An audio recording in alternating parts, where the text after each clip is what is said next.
여러분 안녕하십니까? 박상규입니다. 이 방송은 유튜브 KTV 뉴스에서도 실시간으로 보실 수 있습니다. 기획재정부가 새해 경제정책 방향을 발표했습니다. 18조 원의 경기 보강 패키지를 즉시 시행하고 전례 없는 규모와 속도로 민생 지원 프로젝트를 실행하겠다고 밝혔는데요. 어떤 정책들이 시행되는지 자세히 알려드리겠습니다. 치매 진단을 받은 70대 남성이 몰던 차가 시장을 질주해 한 명이 숨졌고 12명이 다쳤습니다. 고령 운전과 치매 운전이 여전히 관리의 사각지대에 방치돼 있다는 지적이 나오고 있습니다. 오징어 게임 시즌2가 외신들의 엇갈린 평가를 딛고 시청률 세계 1위를 휩쓸고 있습니다. 드라마에 나온 공기놀이가 전편의 달고나에 이어 세계적인 인기를 끌고 있습니다. 박성원 서울신문 논설위원, 배종찬 인사이트K 연구소장과 함께하겠습니다. 어서 오십시오. 안녕하십니까? 안녕하세요. 안녕하십니까? 네. 최상목 대통령 권한대행이 2일 무안국제공항을 또다시 찾았습니다. 중대본 회의에 이어서 유족을 면담했고 통합지원센터를 찾아서 지원 대책 마련을 강조하고 또 관계자들 격려를 했네요. 예, 그렇습니다. 그 최상목 대행이 먼저 그 중앙재난안전대책본부 회의를 어제 갖고서 여기서 이제 유족들이 장례 절차의 과정에서 어떠한 어려움도 겪지 않도록 필요한 지원을 충분히 해달라는 당부를 했고요. 이에 따라서 행정안전부가 생계 어려움을 겪는 유가족들에 대해서 긴급 생계비를 신속 지원하고 또 재난 피해자 통합지원센터를 통해 기존 지방세 감면 유예에다가 추가적인 국세 납부 유예 상담도 받을 수 있도록 조치를 했습니다. 바로 이러한 조치를 전제로 해서 이제 바로 또 무안으로 내려가서 유족들을 직접 또 면담을 또 했는데요.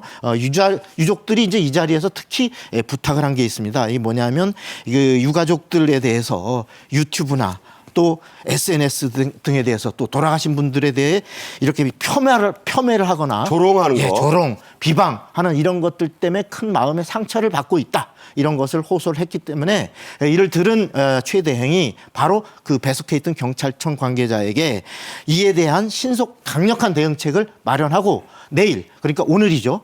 바로 오늘 중대본 회의에 그 대책을 갖고 오도록 바로 지시를 내렸습니다. 그에 따라서 지금 지시가 집행이 되고 있는데 경찰청은 이제 유가족이나 희생자의 명예를 훼손하는 글들에 대해서 철저히 모니터를 해서 삭제 조치도 하고 또 범법 행위에 대해서는 즉각 수사 조치에 들어가도록 이미 수사 체제가 가동이 됐습니다. 네.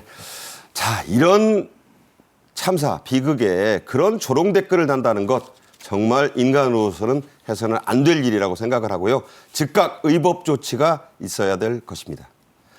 제주항공 여객기 사고 유가족들에 대한 지원 내용이 좀 더 있죠. 가족들이 아주 심신이 지금 지쳐있고 또 상처를 많이 받았습니다. 긴급 돌봄 서비스 지원과 건고료, 연금 이런 것들 납부를 예외로 한다고요? 그렇습니다. 지금 가장 고통스러운 것은 유가족입니다. 그런 만큼 정부의 지원이 뒤따르고 있는데 제주항공 여객기 사고 유가족들에게 긴급 돌봄 서비스가 제공됩니다. 돌봄 필요 시에는 공항 내에 접수 번호로도 신청을 할 수 있고요. 또 긴급 돌봄 대표 전화 등으로도 신청이 가능합니다. 그러니까 이제 전화로 간단히 할 수 있네요. 그렇습니다. 정부는 저소득 유가족에 대한 6개월간의 건강보험료를 경감해주고 반년치 필요합니다. 네. 또 1년간 국민연금보험료 납부 예외도 적용하고 통신방송 요금 감면 확대도 실시하기로 그렇게 계획을 세우고 있습니다. 네, 저 정도로 해서 뭐 유족들의 마음이 달래질 수 있겠습니까마는 그래도 정부로서는 신속하게 여러 조치를 하고 있다는 말씀을 전해드립니다. 이에 앞서 최 대행이 이끄는 기획재정부는 새해의 경제정책 방향을 예고한 대로 발표했습니다. 민생경제 회복에 방점을 찍은 내용이 많이 담겼는데요. 직접 들어보시죠. 공공재원을 총동원해 18조 원 경기보강 패키지를 시행하고 전례 없는 규모와 속도의 민생 신속 지원 프로젝트를 추진합니다. 대내의 불확실성이 큰 점을 감안해 미국 신정부 정책 전개 양상, 민생 경제 상황 등 경제 여건 전반을 1분기 중 재점검하고 필요시 추가 경기 보강 방안을 강구하겠습니다. 네, 정부는 올해에는 1%대의 낮은 성장을 할 것이다. 이런 전망을 내놨네요. 그렇습니다. 정확하게 파악해야 신속 대응 또 필요 조치가 가능하다는 이야기인데요. 정부는 올해 1%대 저성장 경로를 전망하고 있습니다. 그래서 추경 편성 가능성을 이제 열어놓고 있는데요. 당장 1월 달에 해야 된다라는 목소리도 나옵니다. 기획재정부는 올해 실질 국내 총생산 GDP 증가율이 1.8%로 예상이 되고 있고 잠재 성장률 2%에도 못 미쳐요. 그렇습니다. 약 2%로 추정되는 잠재 성장률 달성도 불가능하다는 의미이기 때문에 그만큼 신속한 대응, 필요한 조치가 제때 이루어져야 될 것으로 보입니다. 네, 김범석 기재부 1차관이 최상목 부총리에 이어서 브리핑을 했는데 불확실성, 영어로 uncertainty라고 하죠. 시장이 가장 싫어한다는 말입니다. 이 말을 여러 번 언급했어요. 예, 그렇습니다. 김범석 차관은 이제 새해에는 어느 때보다 불확실성이 세계 경제 불확실성이 상당하다 이렇게 강조를 했는데요. 우선 그 내수는 그래도 어느 정도 완만한 개선이 예상되지만 문제는 수출이라는 겁니다. 수출의 증가세가 둔화될 것이다라고 예상을 했는데 그 이유는 이제 그 반도체가 그동안 이 수출 증가를 끌어왔는데 이제 올해 반도체의 업황이 상당히 둔화돼 있고 그다음에 중국의 저가 물량 공세 그리고 트럼프 2기 행정부의 출범에 따른 관세 리스크가 상당할 것이기 때문에 수출에 있어서 많은 어려움이 예상된다 이런 전망을 했습니다. 그리고 아까 말씀드린 내수가 일단 고금리나 고물가는 어느 정도 완화가 됐지만 그럼에도 불구하고 전국의 불확실성에 따라서 어떤 침체될 가능성이 상존하고 있기 때문에 무엇보다 불확실성이라는 국내외적 요인이 상존하고 있다. 이렇게 강조를 한 겁니다. 네, 그래서 정부가 이런 상황을 조금이라도 타개하기 위해 18조 원을 1사분기 그러니까 3월까지가 되겠습니다. 조기 집행하기로 했죠? 그렇습니다. 재정 대응 선제 조치가 필요한데요. 정부는 정책 금융 12조 원, 재정 공공투자 6조 원을 조기에 투입하기로 결정을 했습니다. 상반기에 민생 경기 사업 85조 원의 40% 이상을 1분기에 이제 집행을 한다라는 것인데요. 그러니까 이제 원래는 1년에 걸쳐서 하기로 한 건데 이거를 좀 그 절반 가까이를 1분기에 쓴다는 거네요. 그렇습니다. 조기 집행이다. 필요한 일이고요. 또 기재부는 1분기에 재점검 거쳐서 필요하다면 추가 경기 보강을 하겠다는 점도 분명히 했습니다. 저게 추경 얘기 아닌가요? 그렇습니다. 궁금하실 텐데 추경이 포함되는가 일단 열어놓고 있습니다. 다양한 방안을 열어놓고 검토하겠다. 결국 추경은 국회에서도 결정이 돼야 되는 부분이니까 선제적으로 재정 대응에 대한 국회 협력도 필요할 것으로 보입니다. 네. 여야도 이런 점에서는 정부와 발을 맞춰서 무엇보다 중요한 민생 경제의 침체, 소상공인 자영업자들의 어려움을 보살펴야 할 때가 아닌가 그런 생각 해봅니다. 정부가 세부적으로 최우선 방점, 이 밑줄을 그은 정책들이 있습니다. 이게 바로 대외 신인도 관리죠? 예, 그렇습니다. 무엇보다도 세계 경제의 불확실성, 또 정치적 어떤 유동성 이런 것들에 대해서 무엇보다도 대외 신인도 관리가 중요하기 때문에 이러한 데 대한 선제적 대응에 나섰는데요. 첫째적으로 그 외국인 직접 투자, 우리가 FDI라 그러죠. 이 FDI도 최대 75%까지 정부 보조금을 지원할 수 있도록 높이고, 그다음에 외환 유입에 그 유리한 인프라도 글로벌 스탠다드 수준으로 개선키로 했습니다. 그리고 상반기에 현금 지원 예산을 2천억 원을 최대한 상반기에 집행한다는 방침이고, 또 현금 보조 지원을 한도를 5 내지 20%를 상향 조정하고, 국가 첨단 전략 산업의 R&D에 대해서는 국비 분담 비율도 기존의 50%에서 10에서 25%를 더 높여서 아까 75%까지를 네. 직접 지원하겠다, 이런 방침입니다. 그리고 국민연금의 외환 스와프, 그러니까 이 스왑이란 말이 교환한다는 거잖아요. 그렇습니다. 외환과. 네. 그 한도도 높인다고요. 그렇습니다. 상호 다른 나라와 말하자면 외환 위기에 닥칠 수 있는 위험성을 상호 보증하는 건데요. 이 한도를 기존의 500억 달러에서 600억 달러로 높이기로 했습니다. 또 만기는 예. 2025년 말까지로 그렇습니다. 연장을 하기로 했다.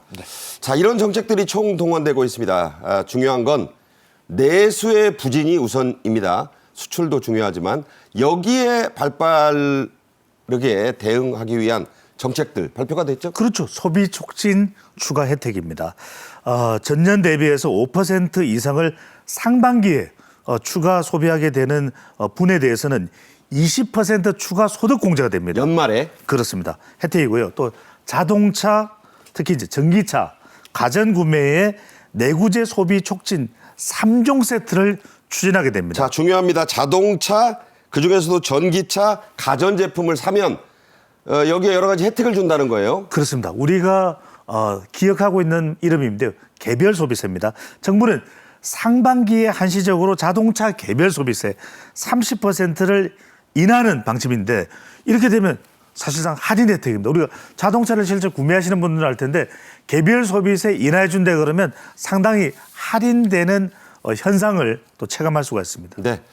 자, 관광도 좀 촉진해야 되겠고 소상공인 어려운 자영업자분들을 위한 지원책들이 필요한데 여기에서도 여러 대책들이 나왔네요. 예, 그 이제 최대 3만 원까지 우리가 이 비수도권 지역에 숙박 쿠폰을 100만 장을 새로 배포하기로 했고요. 그러니까 서울, 경기, 인천은 아니에요. 그렇습니다. 비수도권 지역에 대해서. 그다음에 정부가 또 중국인 단체 관광객들의 유입을 促진하기 위해서 이 중국인 단체 관광객 대상으로 한시적인 무비자 입국 허용을 검토키로 했습니다. 그럼 중국이 먼저 했죠, 지금 저거를. 예. 네. 그게 우리도 이제 상호 대응하는 차원에서 이렇게 그 조치를 검토하고 있는 거고요. 그다음에 영세 소상공인들의 신용카드 소득 공제율 이것이 이제 현재는 15%로 돼 있는데 이걸 30%로 두 배. 예, 2배에 올리기로 했고요. 그다음에 디지털 온누리 상품권 할인율을 설 전후에서 10% 현행 10%에서 15%로 올리기로 했습니다. 곧 설이니까 5% 올려서 좀 예. 소비 촉진을 하겠다는 거고. 그렇습니다. 농축수산물도 지원 대책이 있죠? 그렇습니다. 농축수산물의 할인 지원 예산을 80% 이상을 상반기에 조기에 신속히 집행토록 했습니다. 네. 자, 무엇보다 요즘 어깨가 처진 사람들이 이 청년들입니다.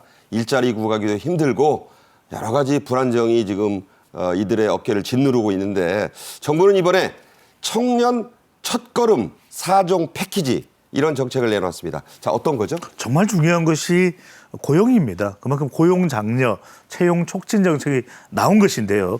민간 공공 부분의 일 경험 기회를 1만 명으로 확대합니다. 최대 480만 원의 장려금이 지원이 되는 것이고요.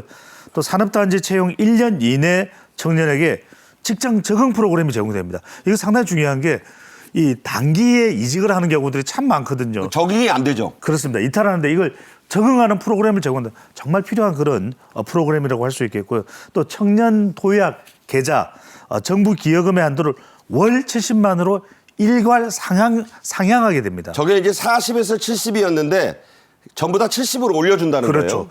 일괄 상향입니다. 그러니까 이 부분도 상당히 고용 촉진 또 채용 장려에 도움이 될 것으로 보입니다. 네, 이 와중에 참 다행인 게 있어요. 2024년 수출이 사상 최대를 달성했다는 겁니다. 세계에서의 수출 순위도 전년보다 상승을 했죠. 예, 그렇습니다. 그 작년도 우리나라 수출이 6,838억 달러로 역대 최대치를 갱신했습니다. 바로 그 전에 최대치는 2022년에 6,836억 달러였는데 이거를 갱신한 거고요. 2년 만에. 예, 그렇습니다. 이에 따라서 WTO 기준의 그 수출 순위도 세계에서 2023년에 8위였다가 작년에는 6위로 두 계단 올라갔네요. 두 계단 올라섰습니다. 그리고 상위 10대 수출국, 세계에서 가장 수출을 많이 하는 나라 10개 나라 중에서 수출 증가율을 따졌을 때 한국이 바로 가장 높은 수출 증가율 9.6%를 기록했습니다. 잘하고 있어요, 예. 수출은. 그리고 이제 품목별로 좀 보면은 반도체가 역시 그 전년도에 대비해서 43.9%라는 엄청난 증가율을 보여서 역대 최대 수출을 견인했다고 볼 수 있겠고, 그다음에 핸드폰. 네. 그다음에 이제 무선 통신기기, 디스플레이, 선박 이런 것들도 큰 증가를 했습니다. 자, 우리나라의 수출 순위는 중국, 미국, 아세안 이렇게 세 개가 중요하다는 것 다시 한번 보여드렸습니다. 자, 좀 다른 얘기인데 오는 20일 드디어 도널드 트럼프 2기 행정부가 취임을 합니다. 대통령이 취임하죠. 초청장을 보내서 받아놓고 갈지 말지 아직 결단을 내리지 않은 중요한 지도자가 있습니다. 바로 시진핑 중국 주석인데 매우 이색적인 신년사를 냈네요. 그렇습니다. 자강을 강조하고 중국 부심이 드러났다. 이런 평가가 나오고 있는데 그 내용을 한번 보시면은 시진핑 주석은 우리는 비바람의 세대 속에서 성장했고 시련 거치며 장대해졌다. 자신감으로 가득해야 된다. 옛날에 뭐 장정 갈 때 그 지도자들 한 말하고 비슷하네요. 그렇죠. 이른바 자강이다. 부심이다. 이런 평가가 중국 내에서도 나오고 있는데 시진핑 주석은 트럼프 2기에 전방위적 압력에 주눅들지 마라. 또 한편으로는 2024년 중국의 GDP가 이경 6,229조 원이 넘을 것이다. 단위 잘 보셔야 돼요. 이경 6,229조 원입니다. 네. 중국이 얼마나 큰 나라인 줄 알 수 있죠? 그렇습니다. 그런데 사실 경제 전문가들은 성장률에 대해서는 지적을 하고 있습니다. 이야기는 안 합니다. 신년사 발표 때 주석실을 처음으로 비공개했습니다. 그래서 이걸 두고서 권위주의로 해결된 거 아니냐. 주석실을 다 가립니다. 네. 가린 걸 보고서 좀 권위주의 성격 아니냐. 이런 또 지적도 나오고 있습니다. 네. 자, 미중 간의 갈등은 우리나라와도 매우 밀접한 관련이 있어서 저희가 이 소식도 함께 전해드렸습니다. 신년 연말 연시에 참 우울한 소식이 하나 있어요. 차를 몰고 전통시장을 마구 헤집은 차가 있는데 한 명이 숨졌고 12명이 다쳤습니다. 그랬는데 운전자가 내리는데 보니까 70대 운전자 남성이었어요. 그런데 이분 치매 진단을 받고 약을 안 먹은 분이라죠? 예, 그렇습니다. 지난달 31일 날 서울 양천구 목동의 한 전통시장에서 몰던 차량을 이 시장으로 돌진을 해서 한 명이 사망하고 12명이 부상을 입는 저 차예요? 이런 네. 사고가 있었는데 이 운전자가 경찰 조사 과정에서 2년 전에 자기가 치매로 진단을 받고 그리고 약을 먹다가 복용을 중단했다. 이런 진술이 나온 겁니다. 예. 네.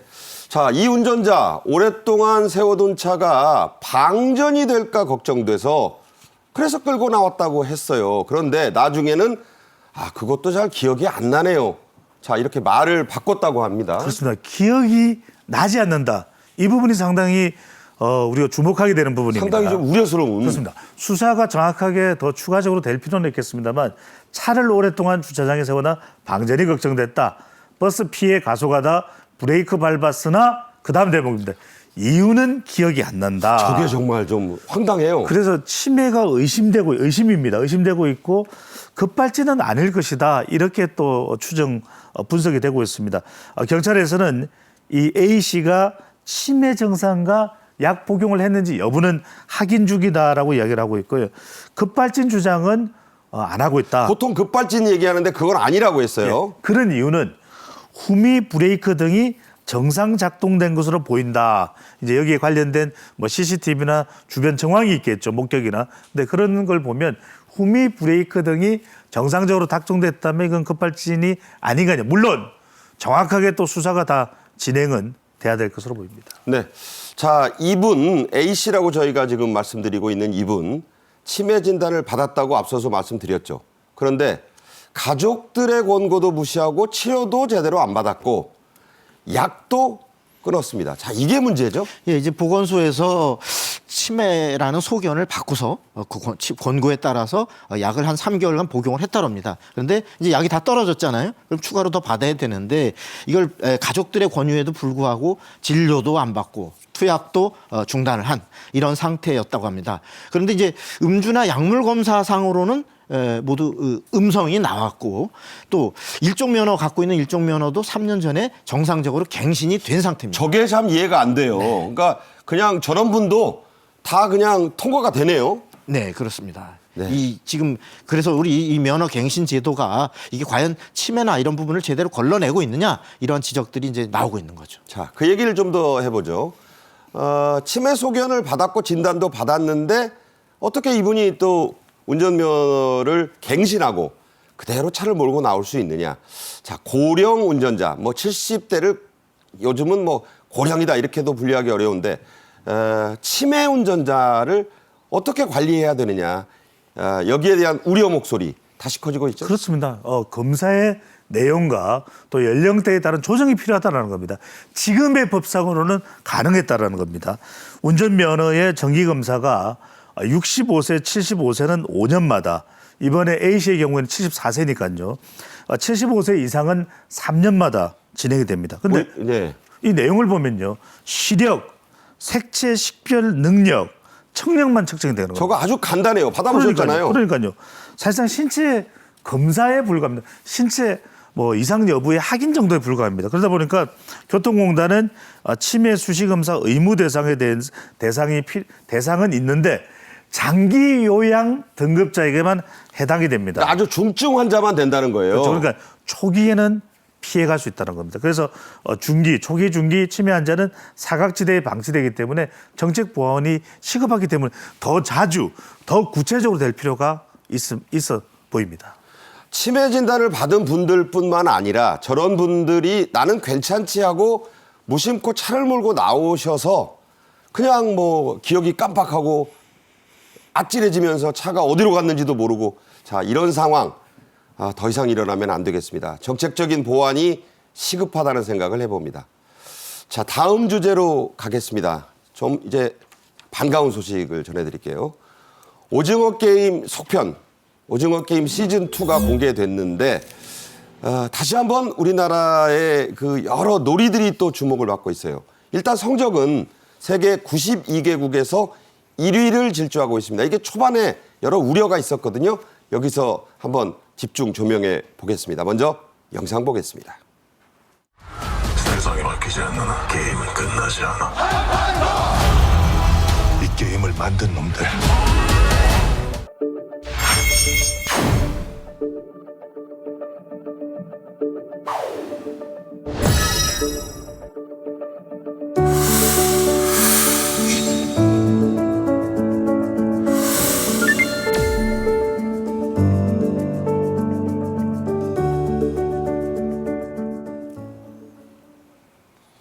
네, 저도 봤습니다.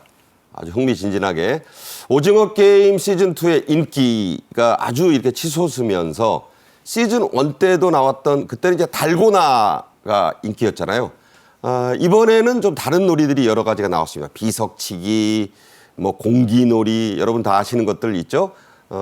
이걸 이른바 K놀이라고 하는데 자, 어떤 것들이었죠? 그렇습니다. 아주 종류가 많습니다. 저도 봤는데 오징어 게임 2 지난달 26일 공개가 됐습니다. 한국 놀이 관련 콘텐츠가 급증하고 있습니다. 자, 딱지치기, 공기놀이, 팽이치기, 제기차기, 비석치기 관심이 높아지고 있거든요. 저기 다 나오는 거예요. 다 나옵니다. 네, 저거 안 하면 총 맞아 죽었습니다. 그러니까요. 그 오징어 게임 2의 특히 이제 공기놀이 장면은 SNS에서 지금 조회수가 계속 더 늘어나고 있어요. 일단은 1,700만 조회수 기준으로 설명을 드려야 될 것 같고요. 특히 이 아주 큰 화제를 모은 것이 둥글게 하는 이 놀이가 있거든요. 한국 사람이라면 누구나 아는 노래죠. 빙빙 그렇습니다. 돌면서. 네. 이걸 이제 외국에서는 민글 게임으로 저거예요. 불리면서 방금 나왔던 원반 위에 돌다가 숫자. 네. 불리면서 큰 인기를 끌고 있습니다. 네.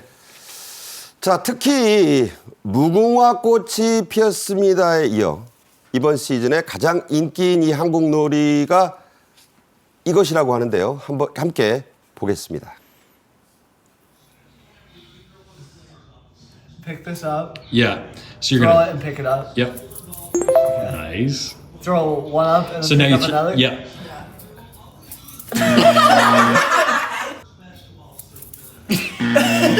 So hard.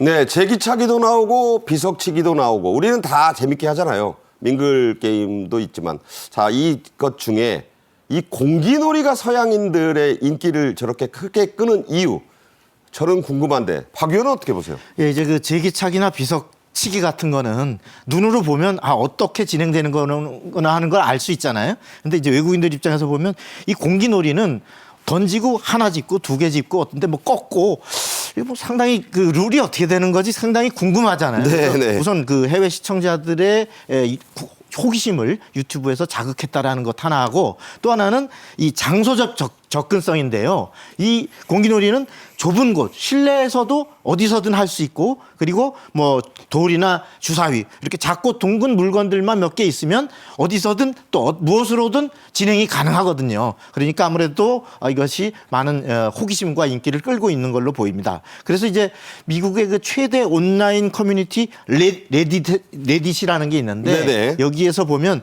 그 공깃돌 그거 어디서 살 수 있는 거냐 좀 알려달라. 뭐 아마존에서 8불에 판대요. 예, 이렇게 하니까 바로 아마존에서 $8에 한 세트 샀지롱 뭐 이런 이제 그 답글도 올라오고 그리고 또 3D 프린팅 커뮤니티인 메이커 월드라는 데가 있는데 여기 커뮤니티에서는 오징어 게임 2의 공기를 3D 프린터로 인쇄하는 방법을 공유하기도 바로 합니다. 저겁니다. 예. 네모, 세모, 동그라미. 예, 그렇게 네. 이제 공유하기도 하고 어떤 영국 남성 같은 경우는 초콜릿 5개를 갖고 이 공기놀이를 도전해보는 이런 챌린지 영상을 올리기도 했습니다. 네, 초콜릿이 단단해야 되겠네요. 네.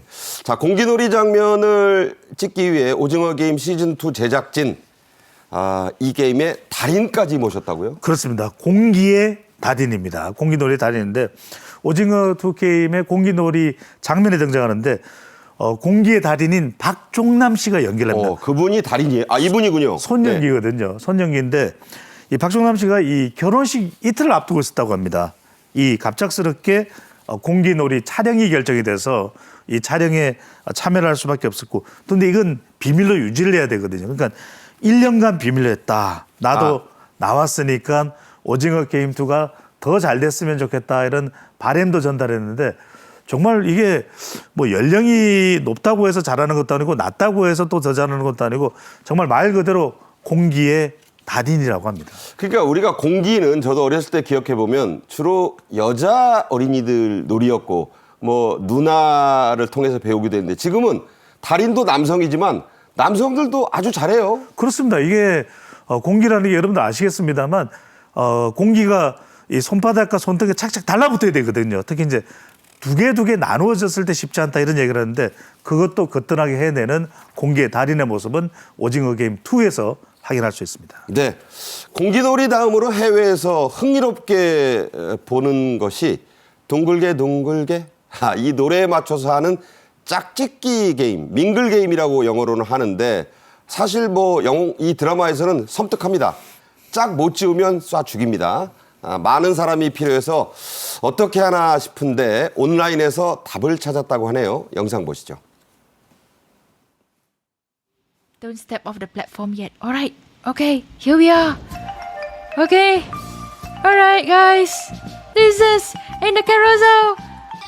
Alright, should we stay together, guys? Should we stay together?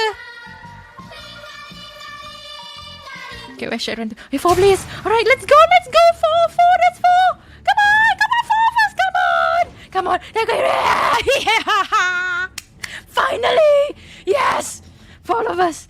Yes, yes.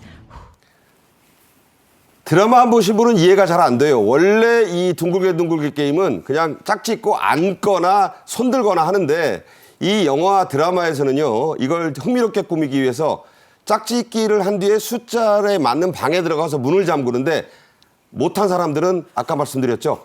다 사살이 됩니다. 그런 걸 이해하시고 보시면 왜 방에 들어가나 이해가 되실 거예요. 해당 게임 플랫폼은 오징어 게임 시즌 1 때도 이 작품에 나온 놀이들을 구현해서 인기를 끌었다죠? 예, 이제 미국의 그 게임 플랫폼 로블록스가 이 오징어 게임 놀이를 가상의 세계, 가상 공간인 메타버스에 이렇게 구현을 해서 인기를 끌었는데요. 이 로블록스는 2021년에도 그 무궁화 꽃이 폈습니다. 이것을 메타버스에 구현해서 인기를 끈 바가 있습니다. 이처럼 다양한 국적 그리고 다양한 인종의 사람들이 로블록스를 매개로 해서 오징어 게임이라는 콘텐츠를 놀이를 함께 즐기면서 환호하고 비명을 지르는 이러한 공간이 됐습니다. 네. 자, 이 드라마 하나가 여러분도 어렸을 때부터 해볼 요새 어린이들은 잘 안 하는 것 같아요. 학원 다녀야 되고 뭐 컴퓨터하고 스마트폰 보니까 아마 3, 40대 이상들에게는 추억의 놀이고 나이 든 분들은 다 정말 추억의 놀이인데 이 둥글게 노래 이것도 좋다 이런 반응이 많다고 합니다. 이게 이런 표현을 쓰네요. 힙하다. 그렇죠. 그러니까 중독성입니다. 아파트가 그렇게 우리가 중독될 수밖에 없듯이 오징어 게임 2에서의 이 짝짓기 게임 둥글게 노래도 그 가사를 어떻게 알겠습니까? 근데 전 세계인들이 열광을 하고 있습니다. 해외 누리꾼들은 어떤 이유인지 모르겠다. 근데 머릿속에서 자꾸 맴돈다. 그게 중독성이죠. 일종의 밈입니다. 밈. 네. 중독이 되는데 태국의 유명 클럽에서도 이 둥글게를 틀어놓고 춤추는 장면이 나올 정도입니다. 그러니까 아파트 이 노래에 춤추듯이 둥글게도 춤을 추는 현상이 전 세계적으로 확산이 되고 있습니다. 네, 태국의 유명 클럽의 메인 타이틀곡이 됐다고 하니까 정말 세계적인 인기를 실감할 수 있습니다. 오징어 게임 시즌 1 정말 넷플릭스에 많은 기록들을 새로 세웠었죠. 그런데 이 시즌 2 이 기록들을 갈아치우고 있다고요? 예, 그렇습니다. 이제 넷플릭스가 지난달 23일에서 29일 사이에 콘텐츠 시청 수를 집계를 내봤는데 그 결과 92개국에서 이 오징어 게임 시즌 2가 바로 주간 시청수 1위를 차지했다는 겁니다. 지금 이 넷플릭스는 이 93개국에 이 오징어 게임 2를 서비스하고 있는데 이 중에 딱 미국 하나만 빼고 이제 미국은 그 NFL 우리가 미국 프로 풋볼 있지 않습니까? 이 리그에 밀려서 여기 미국에서만 주간 1위를 차지하지 못하고 나머지는 다 주간 1위를 차지했는데요. 이 오징어 게임 2의 시청 시간도 보면은 4일간 누적으로 따질 때 4억 8천만 시간을 기록을 했습니다. 네. 예, 그리고 이제 그 주간 시청 1위는 그 역대 기록은 현재 2021년에 바로 오징어 게임 2의 전작 완이 바로 그 오징어 게임 완이 그 현재 기록을 보유하고 있습니다. 네. 자기 기록을 자기가 깨고 있습니다. 시즌 2에 이어 시즌 3가 나온다니까 얼마나 이게 제작자나 감독 입장에서 배우 입장에서는 기쁘겠어요. 자기 기록을 자기가 깨고 있습니다. 자, 이야기를 나눠서 공개한 느낌이 들어설까요? 벌써부터 시즌 3에 대한 이야기들이 나오고 있습니다. 이 출연 배우들도 예고편을 보고 놀랐다 이런 말을 합니다. 이거 같이 찍었거든요. 함께 보겠습니다. 쿠키. 어허. 영희? 설마. 나 약간 그 잠깐만 설마. 철수가 등장합니다. 둘이 뭐 썸띵이 있는 거야?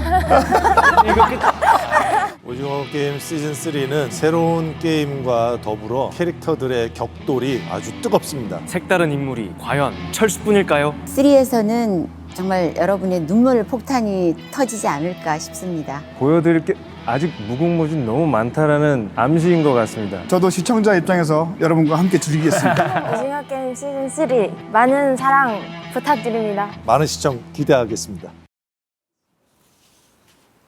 네, 저기 나오는 분 중에 시즌 2에 돌아가신 분도 있군요. 네, 공식 예고편은 아니었고 짧은 이 영상이었습니다. 자, 이 시즌 3 올해 나온다고 하죠? 그렇습니다. 올해 언제 나올지 많이 궁금하시죠?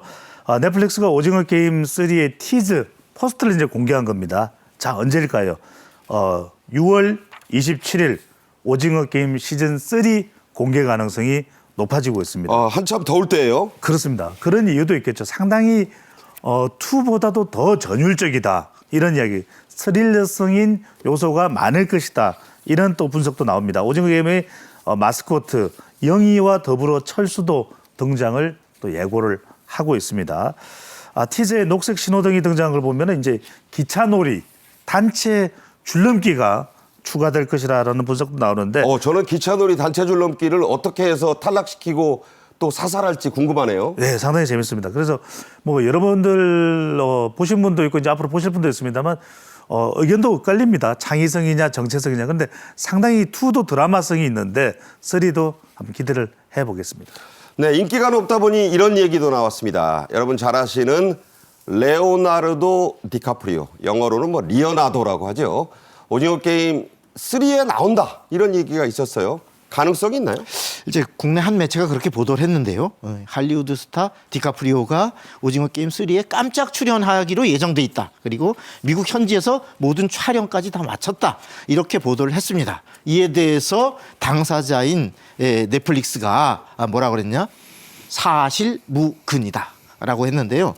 그동안 이제 디카프리오는 영화에만 출연을 해왔고 어떤 드라마나 이런 시리즈 이런 출연작은 없었는데 이게 이런 얘기가 나온 이유가 아마도 디카프리오가 이제 오징어 게임에 출연했던 이정재와 만나서 친밀함을 드러낸 바가 있었고 또 황동혁 감독이 기자회견에서 디카프리오가 오징어 게임의 팬이다라고 말한 적이 있는데 이러다 보니까 이런 이야기가 와전된 게 아닌가 이렇게 보입니다. 네. 인기가 있으니까 저런 얘기도 나오는 것 같죠. 우리 K 콘텐츠 사업을 육성하기 위한 예산도 늘어났다고 합니다. 자, 이 예산들 어떻게 쓰이게 되나요? 예, 이제 많은 K 콘텐츠에 대한 예산들을 우리 한국 콘텐츠진흥원이 올해 보면은 국고와 기금을 포함해서 모두 6,093억 원을 확보를 했습니다. 이게 이제 전년 대비해서 3.04%가 늘어나서 평균적인 예산 증가율을 상회하는 수준인데요. 이 무엇보다도 그 R&D, 이 콘텐츠의 R&D 연구 개발에 1,000억 원을 쓰고 수출 지원 또 751억 원 이런 형태로 쓰려고 할 예정이라고 합니다. 그래서 이제 콘진원의 얘기로는 지금 한국의 수출 업황이 전반적으로 많이 어려움이 있지만 유일하게 개선되고 있는 이 분야가 바로 이 콘텐츠, K 콘텐츠 수출 분야다. 그래서 K 콘텐츠의 수출은 앞으로 국가 브랜드 가치 상승에 중요한 역할을 하기 때문에 적극적으로 지원을 확대해 가겠다. 이렇게 밝히고 있습니다. 네. 한국 콘텐츠진흥원의 예산이 그렇다면 많은 우리 그 예술 분야 중에 장르별로 어떻게 쓰일지 궁금하네요. 그렇습니다. 영상, 게임 등 다양합니다. 방송 영상도 있고요. 또 게임도 있고 각 분야별로 지원되는 금액은 다릅니다만 뭐 방송 영상, 게임, 또 애니메이션, 또 음악, 또 만화, 웹툰. 저 웹툰 크죠? 그렇습니다. 다양한 분야입니다. 많은 또 인기 드라마나 영화가 웹툰을 기반하고 있고요. 말 그대로 창의성, 산업성, 상상력을 극대화하는 모든 분야에 투자가 된다고 보시면 될 것 같습니다. 대한민국 문화 예술의 미래죠. 한국콘텐츠진흥원은 K 콘텐츠 우수 지적재산권 발굴과 수출에 전폭적인 지원을 하겠다 이렇게 밝히고 있고요. 한국 콘진원은 방송 영상에 980억, 앞서 이제 화면으로 보여드렸습니다. 게임에 632억 원뿐만 아니라 다양한 분야에 필요한 분야에 편성이 되어 있습니다. 또 콘솔 게임 그리고 인디 게임 등 분야도 지원 강화하기 때문에 산업 기반 좀 약한 분야. 그러니까 이제 젊은이들이 많이 하는 그렇습니다. 뿌리 분야예요. 2030 세대들이 이제 스타트업 할 수 있는 그 분야까지도 망라해서 지원이 이루어질 예정입니다. 네. 콘진원은 2024년에 콘텐츠 이용 행태를 분석해서 보고서를 냈습니다. 자, 이제 뭐 지상파 TV 보는 분들은 거의 찾아보기 힘들어요. 뭐 보긴 보겠지만 전 국민이 오버 더 탑, OTT를 보고 있다. 이런 말을 해도 과언이 아니죠? 예, 이제 콘진원 보고서에 따르면 작년도 국내 OTT 이용률, OTT를 이용하는 사람이 전체 89.3%. 그러니까 국민 10명 중에 9명은 바로 이 온라인 동영상 서비스 OTT를 이용하고 있다. 그러니까 OTT 안 보는 사람은 내가 국민 중에 한 10%에 드는구나 이렇게 그렇습니다. 보면 돼요. 네, 그래서 이제 이 OTT에 대해서 그 콘텐츠 이용률이 콘텐츠 유형 중에서 가장 높은 이런 분야가 돼 있고 이어서 이제 음악 또 애니메이션 이런 순으로 나가는데요.